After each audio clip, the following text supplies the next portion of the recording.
Good morning all of you. Hindi के online class में आज हम पढ़ेंगे पाठ्य पुस्तक वसंत से पाठ 14 खान पान की बदलती तस्वीर।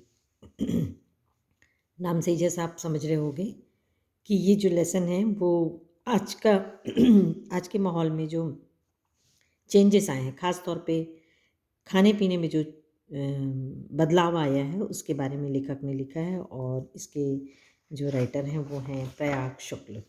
चलिए पढ़ते हैं। पिछले 10-15 वर्षों में हमारी खान-पान की संस्कृति में एक बड़ा बदलाव आया है।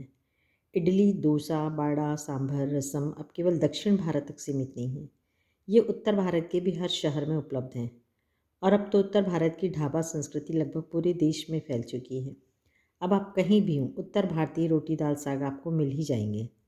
फास्ट फूड, तुरंत भोजन का चलन भी बड़े शहरों में खूब बढ़ा है। इस फास्ट फूड में बर्गर, नूडल्स जैसी कई चीज़ें शामिल हैं। एक ज़माने में कुछ ही लोगों तक सीमित चाइनीज़ नूडल अब संभवतः किसी के लिए अजनबी नहीं रहे। तो पहले पैराग्राफ में लेखक ये बताना चाह रहा है कि हमारा भारत बहुत बड़ा है, उसमें बहुत सारे प्रदेश हैं, स्टेट हैं और हर स्टेट की अपनी एक संस्कृति होती है। उसी तरीके से खान पान में भी एक संस्कृति होती है।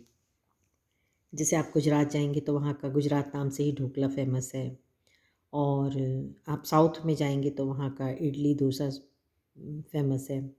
उत्तर भारत में जाएंगे तो वहाँ के छोले भटूरे, बंगाल में जाएंगे तो वहाँ की मिठाइयाँ फेमस है। तो ये सारी चीज़ें अलग अलग क्षेत्र में थी और जब पहले के ज़माने में ये सारी चीज़ें पूरे भारत में उपलब्ध नहीं थी, उस विशेष क्षेत्र में ही हमें मिलती थी। लेकिन आज समय बदल गया है। लेखक कहता है 10-15 सालों में इतना बदलाव आ गया है कि आप किसी भी प्रांत, किसी भी छोटे से छोटे कस्बे में भी रहेंगे तो आपको सारी चीज़ें मिल जाती हैं। मतलब कहने का तात्पर्य ये है कि जो खान पान है किसी एक विशेष स्टेट या राज्य क्षेत्र तक सीमित नहीं है, बल्कि पूरे भारत में ग्लोबलाइजेशन हो गया है उसका।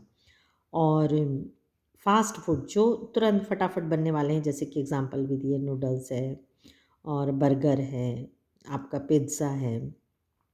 ये सारी चीज़ें पहले कुछ लोग ही खाते थे, लेकिन आज भारत का कोने-कोने में हर बच्चा, हर छोटे बड़े लोगों की प्रिय पसंद बन चुकी है। हमारे ज़माने में हमने ना कभी मैगी का नाम सुना था, ना नूडल्स जानते थे। लेकिन आज आपको, और अब तो लेखक ने जब ये पाठ लिखा था तो काफ़ी पहले लिखा था और अब तो आपको ज़ोमैटो और स्विगी के आने से आपको घर बैठे हर क्षेत्र, हर प्रांत की जो भी चीज़ें हैं आप क्लिक करो मोबाइल में, ऑर्डर दो और आ जाती है। तो ये संस्कृति का बदलाव ही है।